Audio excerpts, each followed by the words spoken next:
even just thinking about everyone else out there who watched, the way these guys competed all weekend and have done so all year, I think the entirety of Beaver Nation is proud. Even people that haven't watched the Beavs play, that tuned into those games, were extremely impressed by their attitude, their togetherness, the fun that they had, their intent to detail and doing the little things throughout the weekend in the face of adversity. So extremely proud. You've been on both sides of it, obviously, coaching it, playing in it.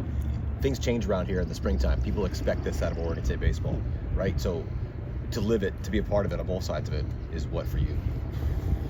Yeah, I don't know. It's everyday part of my life. I mean, it never changes. Like everything that you do says when you walk in the clubhouse, growing our family of champions and all that we do. And every minute of every day, you're working on being a champion. And when you're doing that, the expectations are always high, regardless of what you're doing.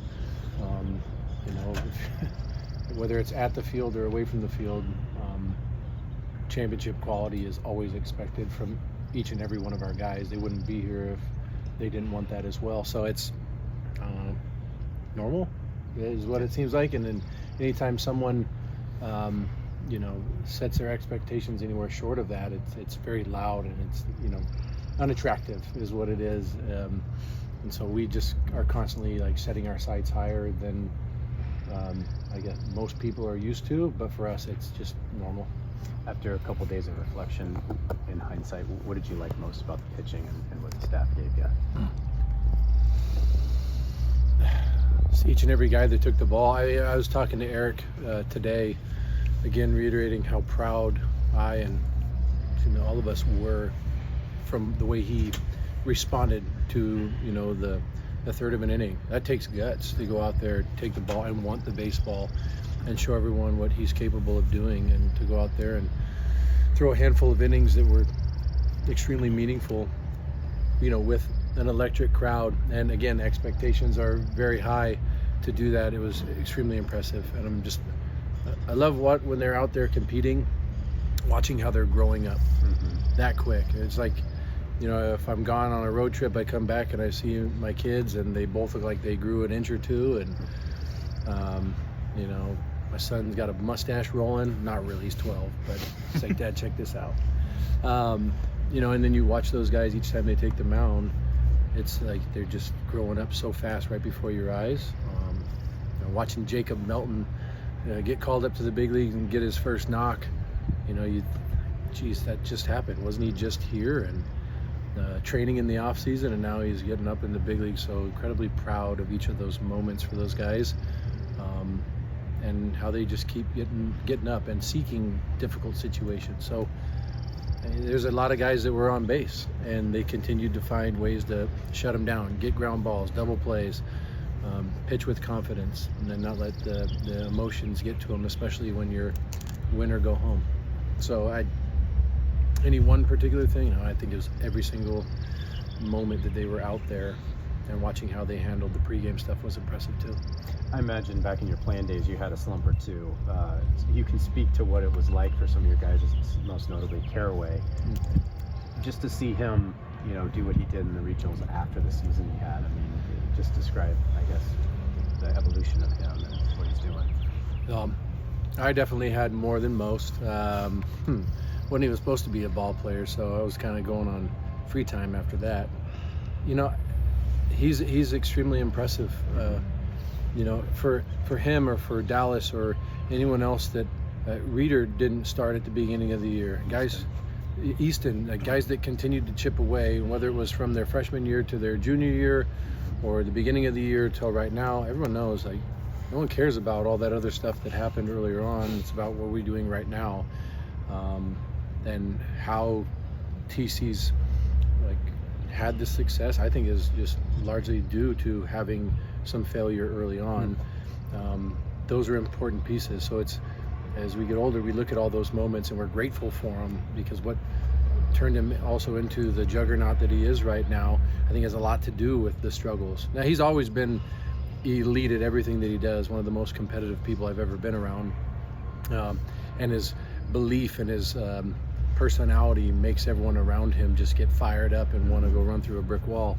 but it's extremely impressive, and I love how he just kept putting in the work, and he's continuing to put in the work right now. He's never complacent. He wants to get better, and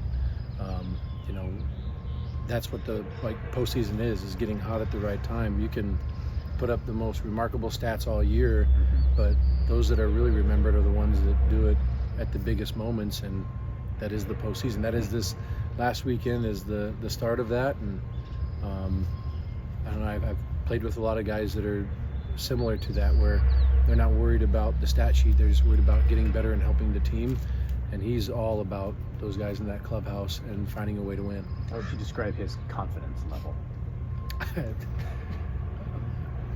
Almost unmatched. He knows he can get the job done in any situation. Again, it's infectious to everyone around you. You look at him when he comes in the dugout and hit another home run. I'm looking at him, and he wasn't surprised. He knew it. He saw it. He felt it. Sometimes guys get in there and they're just like, man, how about that, huh? I did. No, but he's like, I expect that each and every time I go up to the plate to put together a big at bat. And so he's glowing. He almost looks like he's 4 inches taller and 4 inches wider, and just filling up some high quality space right now. Did you see that? Was that different in February? Did you see that maybe not to that level?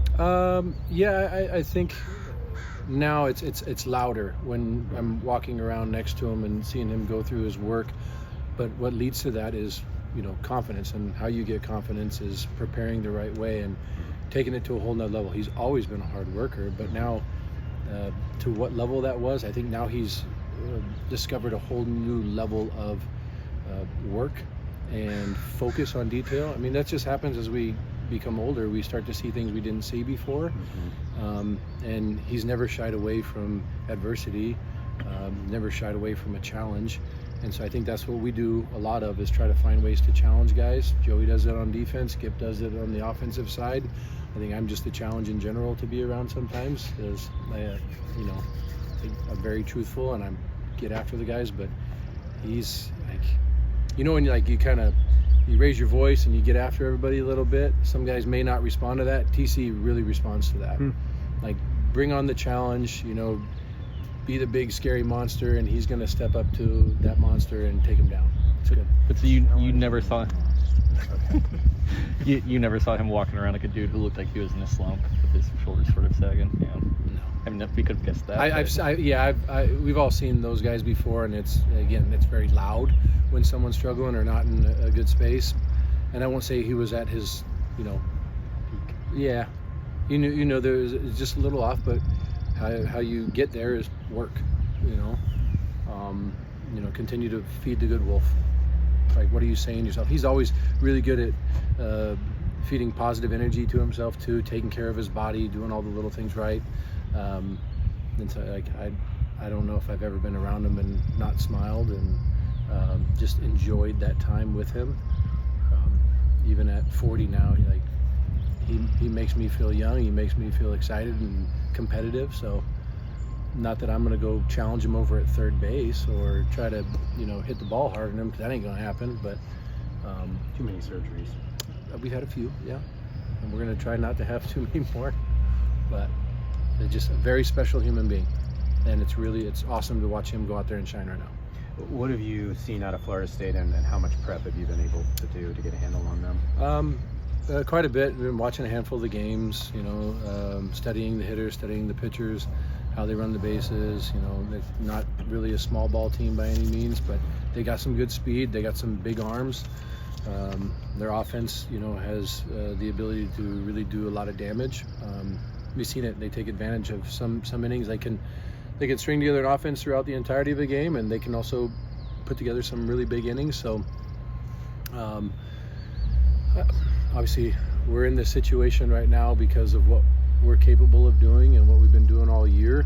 And really, everyone you face from this point out is really good.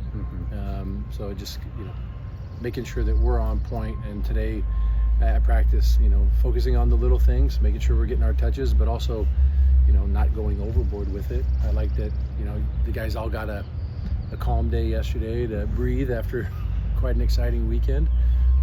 But as I've been seeing them roll through here today, the focus is very strong, and they want to go practice, and they want to be playing a baseball game right now is what they want to do. They throw a lot of talented lefties on the mound. Just how does that change? I know in some areas it's been a bit of a struggle for some guys. Just how do you sort of approach that, knowing that you got a few really strong lefties out there? Yeah, we never shy away from adversity, man.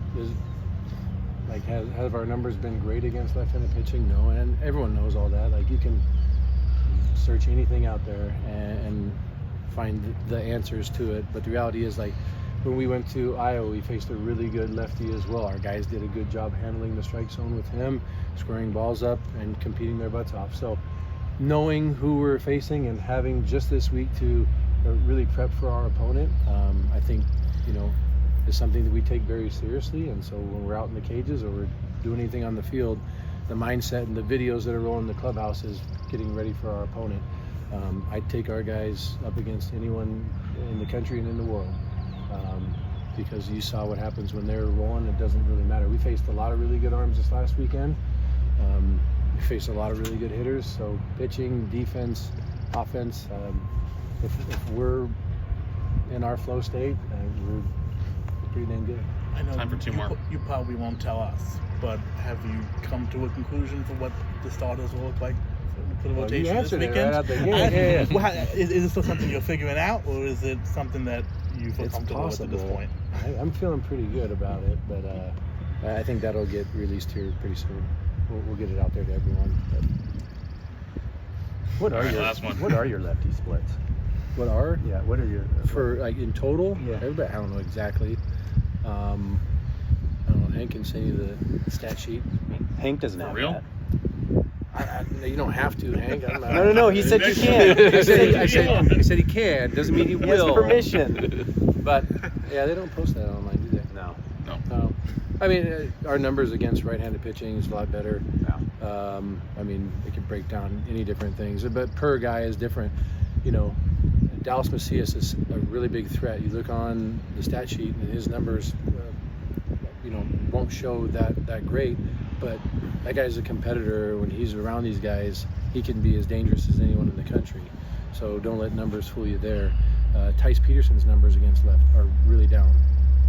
Tice Peterson's pretty stinking good, right? So it's, and again, a lot of some guys weren't starting off to the best at this year, and some of the numbers could be skewed. But as we've talked about with the guys, numbers don't mean a dang thing at this point right now. Right? You can be 0 for the season against a lefty or righty or whatever, but you can go out and win a Super Regional and get to Omaha and get hot. No one cares about what your average was throughout the season. It's safe to assume Segura. I mean, he pitched Monday, obviously, so he's probably not available on Friday. Oh, everyone's going to keep spiking up. I'd be shocked if he said, "I'm not ready for Friday." I'd be shocked if you said he was okay to start Friday, I guess. Possibilities are endless right now.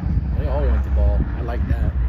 I told you, Dawson Santana wants the ball too. He's dead serious. He's an all regional second baseman. He hit 1,000. Dude, Dawson said it, man. He's like, all I do is barrel balls right now. Like, you got to get me in there, coach. What's going on?